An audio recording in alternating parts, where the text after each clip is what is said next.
सबसे पहले देखने के लिए चैनल को सब्सक्राइब कीजिए और घंटी का बटन दबाइए। देखिए, आज जो भी आप मीडिया के साथी यहाँ आए हैं, मैं उन सभी का हार्दिक आभार व्यक्त करता हूँ। राष्ट्रीय जनहित संघर्ष पार्टी की तरफ से उनका बहुत बहुत धन्यवाद। आज की जो हमने ये प्रेस वार्ता बुलाई है, इसके विशेष रूप से दो मुद्दे हैं। एक तो अभी आपने देखा, संविधान में 124वां संशोधन करके भारतीय जनता पार्टी सरकार ने सवर्ण समाज के गरीबों को जो 10% आरक्षण दिया है, हम उसका पुरजोर विरोध करते हैं। इससे भी ज्यादा हमें दुखद इस बात का है कि जो बहुजन समाज के, विशेषकर दलित समाज के, SC ST वर्ग के जितने भी सांसद हैं, नेता हैं, उन्होंने जो ये जो गैर संवैधानिक काम हुआ है, इसका जो उन्होंने समर्थन किया है, हमें उस पर कड़ी आपत्ति है। एक और छोटा सा विषय है कि जो नागरिकता कानून बनाया गया है और विशेषकर नॉर्थ ईस्ट में जिस तरह से उसको लागू किया गया और हालात इस समय नॉर्थ ईस्ट में जो गंभीर हैं, उस पर हमारे आदरणीय श्री हिजेम राजेंद्र सिंघा जी, जो हमारे नॉर्थ ईस्ट के प्रभारी हैं और हमारे राष्ट्रीय महासचिव हैं, वो आपको इस विषय में बताएंगे। और मेरे साथ में आपने देखा है कि मेरे साथ डॉक्टर विजय कुमार जी हैं, जो हमारे राष्ट्रीय महासचिव हैं, मध्य प्रदेश के प्रभारी हैं, और श्री शिवराज सिंह जी, जो हमारी राष्ट्रीय कार्यकारिणी के सदस्य हैं। तो जो मेन मुद्दा है, ये 10% आरक्षण, हम इसका विरोध करते हैं। इसके विरोध के कारण, नंबर 1, संविधान में कहीं भी आरक्षण के लिए आर्थिक आधार नहीं है। संविधान सभा में जब अनुच्छेद 15 और 16 पर बहुत व्यापक रूप से चर्चा हुई, बहुत से सवाल आए और परम पूज्य बोधिसत्व बाबा साहब डॉक्टर अंबेडकर ने उन सभी सवालों के जवाब दिया और जितने भी संशोधन थे उनको खारिज किया। और संवैधानिक प्रक्रिया जिस तरह से हो, उसमें सामाजिक और शैक्षणिक आधार पर ही आरक्षण की उन्होंने बात की। आर्थिक आधार को पूरी तरह से उन्होंने खारिज किया। लेकिन भाजपा सरकार आर्थिक आधार पर आरक्षण दे रही है। इसमें दो चीजें हैं। आज ये सवर्ण समाज को आर्थिक आधार पर 10% आरक्षण दे रही है, हालांकि कोई जरूरत नहीं है, क्योंकि 50.5% आरक्षण ऑलरेडी इस देश में सवर्ण समाज के लिए पक्का किया हुआ है और माननीय सर्वोच्च न्यायालय ने इसमें मोहर भी लगा रखी है, यह कहकर कि देश में 50% से ज्यादा आरक्षण नहीं होगा। यानी कि 15% आबादी को आपने 50.5% आरक्षण पहले ही दे रखा है, पक्का कर रखा है। तो 10% आरक्षण का क्या मतलब है? और दूसरा, यह बहुत बड़ा षड्यंत्र है। आज इन्होंने आर्थिक आधार पर संविधान के साथ छेड़छाड़ की है, खिलवाड़ किया है। उसमें ये आर्थिक आधार को लागू करने जा रहे हैं। राज्यसभा तक से वो पास हो चुका है। तो कल इसका सहारा लेकर जो सामाजिक और शैक्षणिक आधार पर अनुसूचित जाति, अनुसूचित जनजाति और बैकवर्ड समाज को, OBC को जो आरक्षण मिला हुआ है, उस आरक्षण पर ये फिर कुठाराघात करेंगे। फिर इन्हें एक हाथ रखने के लिए आज एक मौका मिला है, कल फिर उस पर बात करेंगे कि इसको सामाजिक और राजनीतिक शैक्षणिक आधार पर नहीं, आर्थिक आधार पर आरक्षण दिया जाए।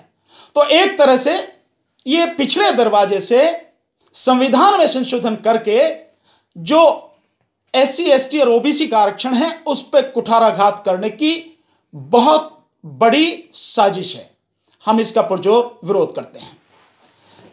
एक विरोध हमारा और भी है कि बहुजन समाज के, या विशेष कहें अनुसूचित जाति, अनुसूचित जनजाति समाज के, यहां तक कि OBC समाज के भी जितने भी नेता संसद में बैठे हैं, सांसद संसद में बैठे हैं, उन सभी ने इसका समर्थन किया, इस आरक्षण का, जबकि उन्हें इसका विरोध करना चाहिए था। केवल 2 लोगों को अगर मैं कहूं, उसदुद्दीन ओवैसी और RJD के सांसद जिन्होंने राज्यसभा में किया, मनोज झा, इन 2 को छोड़ के बाकी इन सारे लोगों ने इसका समर्थन किया। इसका मतलब यह है कि आप संविधान के साथ खिलवाड़ हो रही है और आप तमाशा देख रहे हैं। आपको यह भी नहीं पता कि यह कल इसका सहारा लेकर आपकी पीठ में किस तरह से कुठाराघात करेगा। और इसमें सबसे बड़ी आपत्ति मुझे इस बात पर है कि अगस्त 2018 में इस बहुजन समाज की जो नेता मानी जाती हैं, माननीय बहन जी मायावती जी, सबसे पहले अगर देखा जाए तो पहल उन्होंने इस बात में की। उनका एक बाकायदा एक प्रेस कॉन्फ्रेंस में एक क्लिप है, बाकायदा उन्होंने कहा, जिसको आप समता आवाज टीवी के 29 अगस्त का जो उन्होंने उस पर प्रसारण किया है, उस पर जाके देख सकते हैं। उन्होंने स्पष्ट रूप से कहा है माननीय बहन जी ने कि अपर कास्ट के गरीब लोगों को अगर सरकार संविधान में संशोधन करके 18% या उससे अधिक आरक्षण देना चाहती है तो हमारी पार्टी इसका सबसे पहले स्वागत करेगी।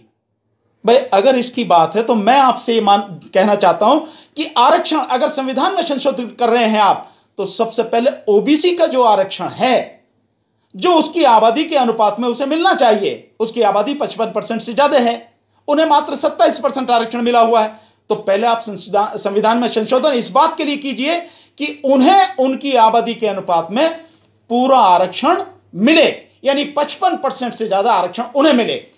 दूसरा, जो बहुजन समाज के, जो दलित समाज के, SC ST समाज के जो गरीब लोग हैं और उन्हें जो आरक्षण ऑलरेडी मिला हुआ है 22.5%, वो आज तक पूरा नहीं है, तो ईमानदारी अगर आपकी है तो पहले उसे पूरा करें।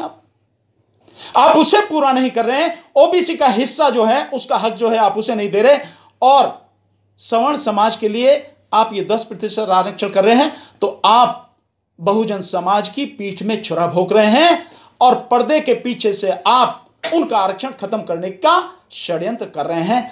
हम इसका घोर विरोध करते हैं। दूसरा, एक चीज और है कि जब नौकरियां ही नहीं हैं, देखिए बड़े दुखद बात है कि जिस दिन आरक्षण की चर्चा लोकसभा में हो रही है, उससे पहले ही दिन फ्रंट पेज पर न्यूज है, उस न्यूज में है कि 2018 में 1,10,00,000 नौकरियां खत्म हो गई।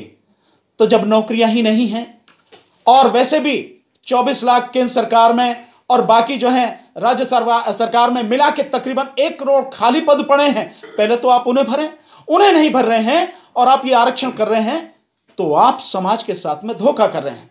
इसका मतलब क्या है?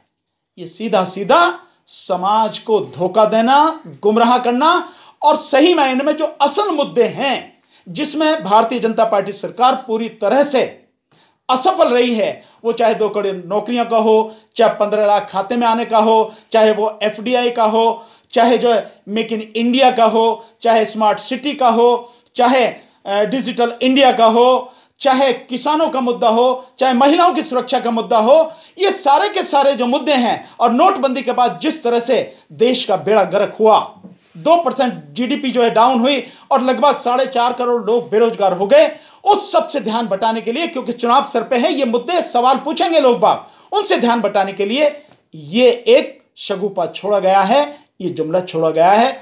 हम इसका पुरजोर विरोध करते हैं।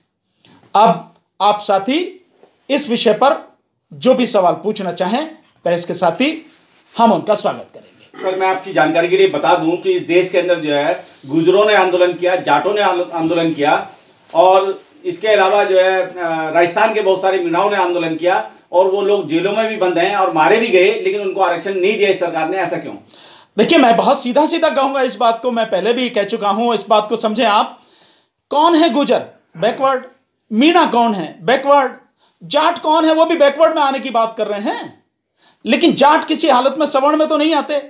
तो मतलब सीधा सीधा है कि बीजेपी सिर्फ और सिर्फ सवर्ण समाज की पार्टी है, वो ओबीसी SC ST की पार्टी नहीं है। उनके लिए वो कुछ नहीं करेगी, और अपने लिए चाहे संविधान के साथ कितनी भी खिलवाड़ करनी पड़े वो करेगी। तो सीधा सीधा ये है। अब सोचना, जो गुजर समाज के लोग हैं, मीणा समाज के लोग हैं, या जाट समाज के लोग हैं, उन्हें यह सोचना है कि क्या उन्हें धोखेबाज जो पार्टी है उसके साथ में जाना है, ये 2019 में उन्हें सबक सिखाना है, ये उन्हें सोचना है।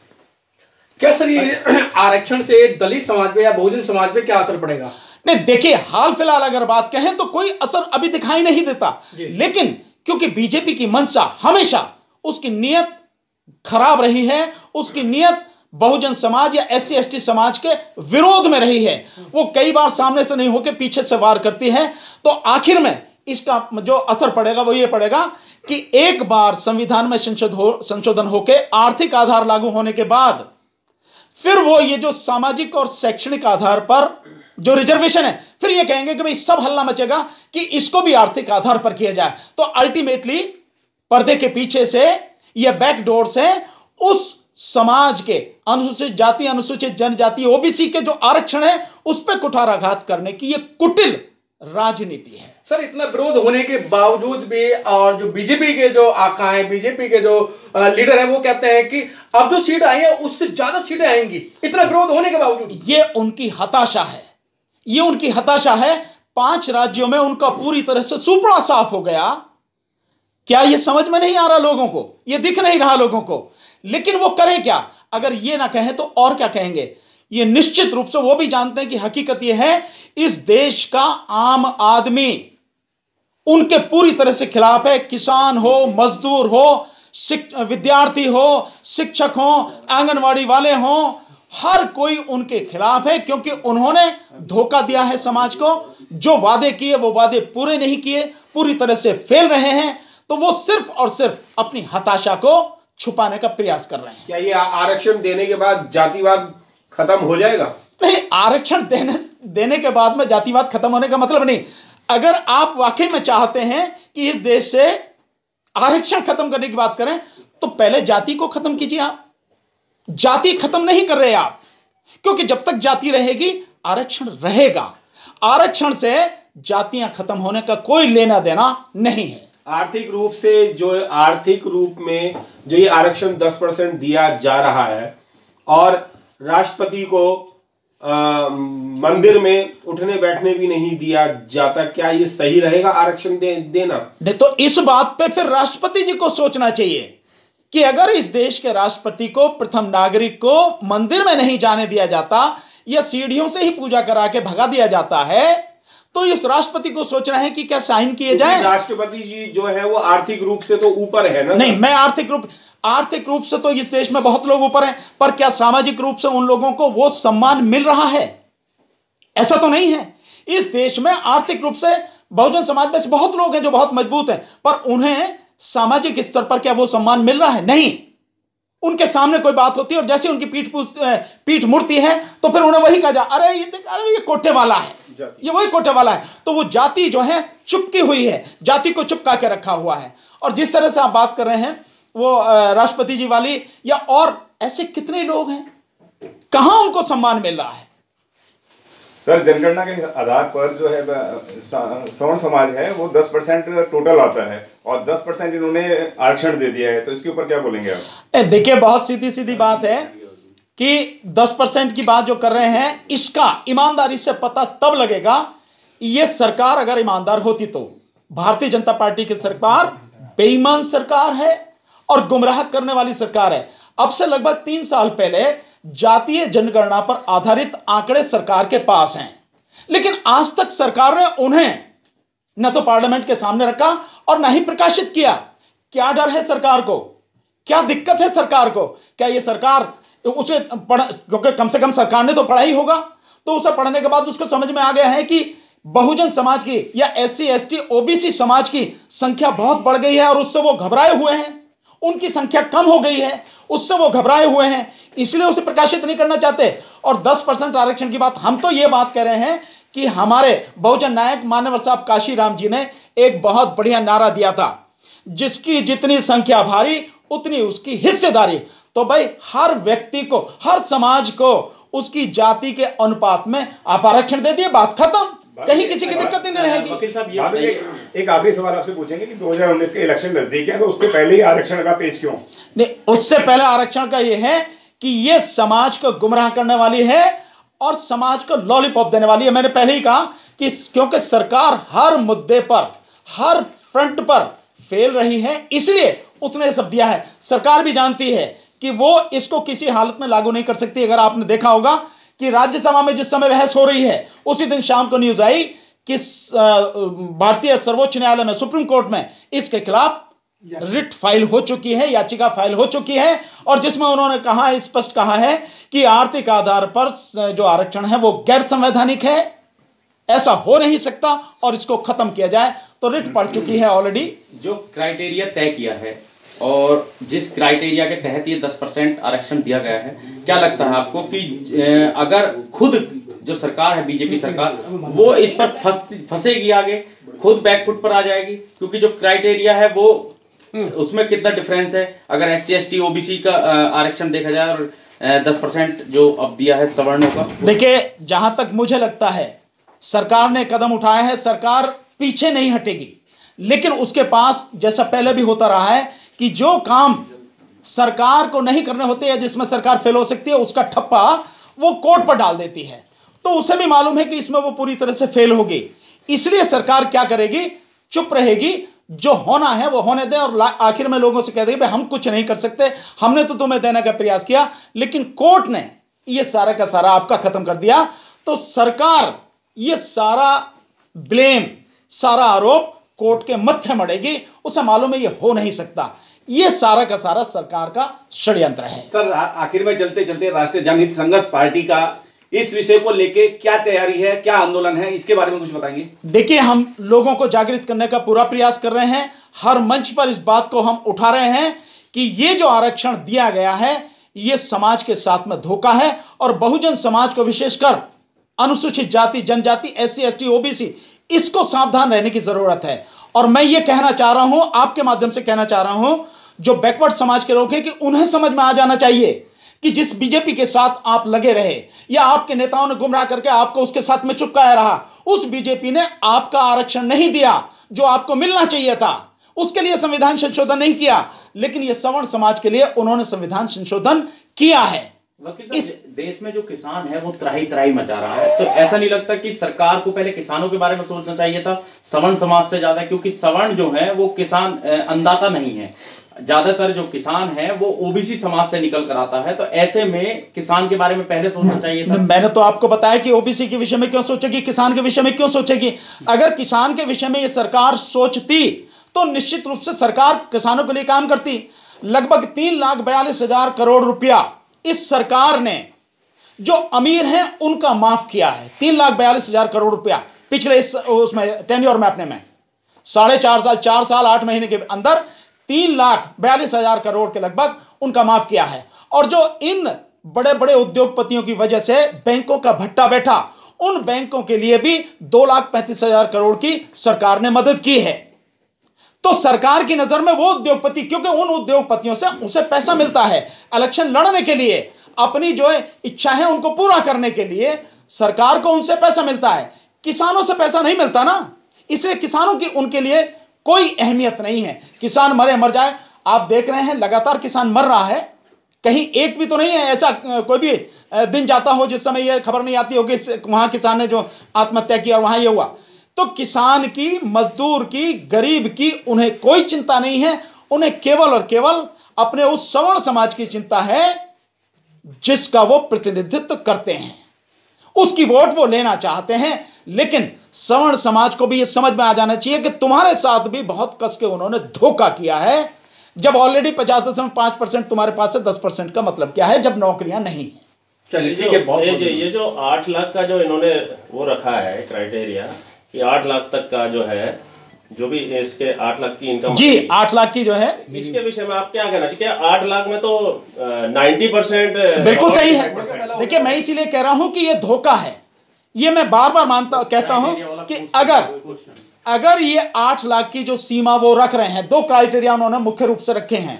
जो 8 लाख तक की जिनकी इनकम है और जिनके पास 5 एकड़ जमीन है वो इस सब में आते हैं। 5 एकड़ जमीन तक जो लोग हैं जिनके पास जमीन, वो इस सब में आते हैं। तो अगर ये आते हैं तो इसमें तो लगभग 90% वो सवर्ण समाज इसमें शामिल हो गया उस 90% के लिए। और आप अगर 8 लाख वाला व्यक्ति जो है, तकरीबन जो जिसकी 8 लाख की इनकम है वो 1.25 लाख रुपया तो इनकम टैक्स ही देता है, आप उसे गरीब कहेंगे? ये तब तो माना जाता कि उस गरीब समाज के लिए ये क्राइटेरिया रखते कि जिसकी लगभग 1 लाख या उससे कम या 1.25 लाख या उससे कम इनकम है, और या जिसके पास में 1 एकड़ जमीन है या उससे कम है, उसको हम गरीब मानेंगे। तब तो समझ में आता था कि ये गरीबों की बात कर रहे हैं। ये तो ऑलरेडी जिनके पास है उन्हीं के पास रहेगा। ये सिर्फ और सिर्फ धोखा है। मामला चल रहा है, क्या है उसके पीछे की हकीकत?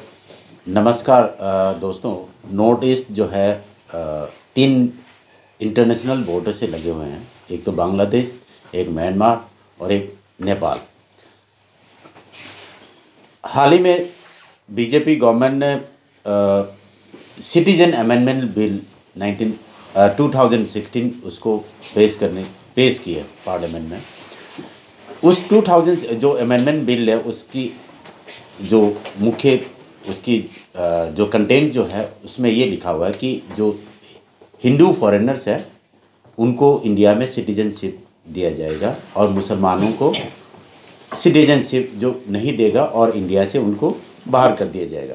कुछ दिन पहले आप लोगों को याद होगा कि एनआरसी का एक मुद्दा था, नेशनल रजिस्टर्ड सिटीजनशिप। उस एनआरसी में भी यही अपना गया था कि जो मुसलमान जो 1971 से जो बाद में जो आया उनको सिटीजनशिप नहीं देंगे और 71 के जो पहले के जो है उनको इंडियन सिटीजनशिप देंगे। हाल ही में नरेंद्र मोदी माननीय हमारे जो प्रधानमंत्री, प्रधान सेवक अपने आप को कहला जाता है, अभी नॉर्थ ईस्ट असम और इम्फाल की उन्होंने दौरा किया। एक विजिट है 1 दिन की। नॉर्थ ईस्ट में ऐसे आग लगा करके आया। आज त्रिपुरा में 2-3 लोगों की जान चले गए। असम आज बंद है, 3 दिन से बंद है। मणिपुर बंद है। नॉर्थ ईस्ट पूरा जो है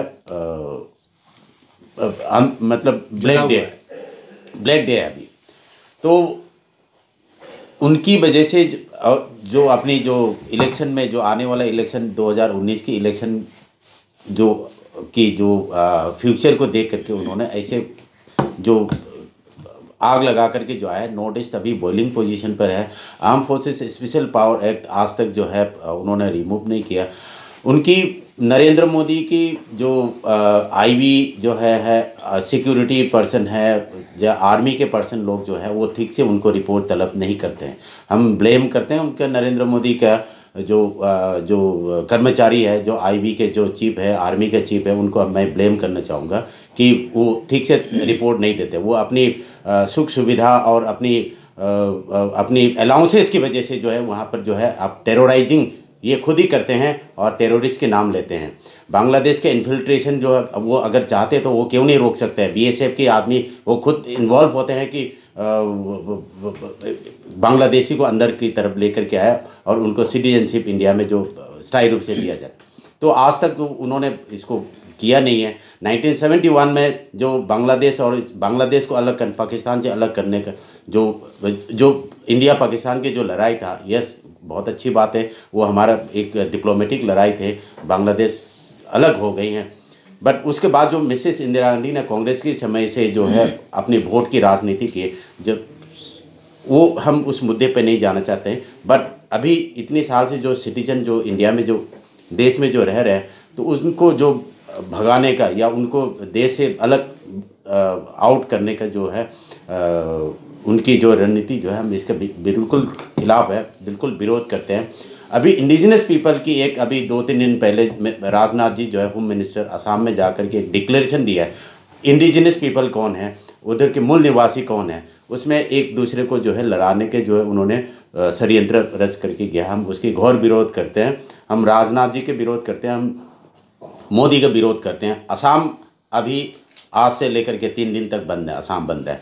तो दोस्तों ये बहुत अच्छी नहीं है। बीजेपी एक दूसरे को अपनी आने वाला इलेक्शन को देखकर, आने वाला 2019 को देख करके एक दूसरे को लड़ाने के चक्कर में हम जो मूल निवासी है, हमारे जो देशवासी है, इनको भी ध्यान देना चाहिए कि हम किसकी उनकी झांसे बनाएं। थैंक यू, धन्यवाद। हमारे डॉक्टर विजय जी कुछ इस आगे के बारे में कुछ बताएं। डॉक्टर विजय जी। जैसा कि हमारे पार्टी प्रेसिडेंट ने बताया कि बीजेपी की रणनीति क्या होती है। बीजेपी की रणनीति सिर्फ वोट बैंक के लिए होती है और कैसे भी झूठ बोल के, कांग्रेस और बीजेपी दोनों झूठ बोल के वोट बैंक की राजनीति करते हैं। उनको पता है 10% आरक्षण से किसी का एक मिनट इसमें तो 10% आरक्षण में तो ये तो डिक्लेयर हो गया कि भाई एक अगरबत्ती जलाने से, एक थाली के एक आरती हिलाने से 8 लाख रुपए की इनकम होता है, ये तो डिक्लेयर हो चुका है। तो ये सिर्फ वोट बैंक की राजनीति है। समाज के सारे वर्गों को, जो SC ST OBC और माइनॉरिटी में बिलोंग करते हैं, उनको सबको ये समझना चाहिए कि ये पॉसिबल नहीं है, ऐसे आरक्षण नहीं दिया जा सकता। और जो देना चाहिए, जैसे OBC के बारे में बताया गया कि OBC की जनसंख्या जो है भारत में 52% या उससे ऊपर है, तो पहले उसके लिए काम करना चाहिए। हमारे जितने लीडर हैं, खासकर जिसको हम अपना लीडर बोलते हैं बहन जी ने, सबसे पहले उसके लिए आवाज़ उठाना चाहिए, ना कि स्वर्ण जाति के लोगों को आर्थिक आधार पर आरक्षण दिया जाना चाहिए। ये तो वोट बैंक की राजनीति, जो भी बीजेपी को इस मुद्दे पर सपोर्ट करते हैं वो प्योर वोट बैंक की राजनीति करते हैं, और उसके पीछे समाज का कुछ भी हित नहीं होने वाला है। एक चीज मैं और यहां आपको क्लियर करना चाहूंगा कि देखिए, जो 10% आरक्षण दिया गया है, एक तरीका होता है। मंडल कमीशन में आरक्षण दिया गया OBC को, तो एक डिटेल में रिपोर्ट सर्वे किया गया पूरे देश में, पूरे हर जगह जाके जिलों में जाके हर जगह सर्वे किया गया। लेकिन इस आरक्षण को देने के लिए कोई सर्वे नहीं है। यहां तक कि जब लोकसभा में बिल पेश हो रहा है, उससे पहले किसी को पता भी नहीं है। इस तरह से गुप्त रूप से किया गया। तो तुम्हारे पास में क्या डाटा है, क्या ढंग और क्या तरीका है, कौन से आपके पास आंकड़े हैं जिसके आधार पर आप ये कह रहे हैं कि ये गरीब समाज के सवर्ण समाज में ये 10% गरीबों को जो है हम आरक्षण देते हैं? कोई डाटा नहीं, कुछ नहीं, केवल और केवल चुनावी जुमला और शगुफा है। नहीं, और एक एग्जाम्पल और है, एक घर में काम करने वाली, मान लो सवर्ण महिला किसी स्वर्ण के घर में काम करती है, उसकी जिसके घर में 50,000 रुपये जिसको सैलरी मिलती है वो भी गरीब हो गया, और जो उसके घर में झाड़ू पोछा करती है वो भी गरीब हो गई। ये कौन सी राजनीति है? ये कौन सा तरीका रिजर्वेशन बांटने का? अच्छा, दूसरा ये जितना भी EWS जो कैटेगरी बनाई है, उसमें सरकार सर्वे कर ले कि कितने लोग सही मायने में EWS के जिनको सर्टिफिकेट अलॉट हुए हैं, वो सही मायने में क्या वो इकोनॉमिकली वीक हैं? वो ये सारे फर्जी सर्टिफिकेट कौन बनवा सकता है? जो इकोनॉमिकली स्ट्रांग होगा वही बनवा सकता है। तो ये सब जो है कुछ नहीं है, ये सब पब्लिक को बेवकूफ़ बनाने का तरीका है। और पब्लिक को, इवन हम तो जनरल क्लास को ही बोलते हैं, उनको भी ये समझने का तरीका है। नौकरियां हैं नहीं, आप आरक्षण बांट रहे हो, आरक्षण का कोई मतलब नहीं है इसमें। बहुत बहुत शुक्रिया।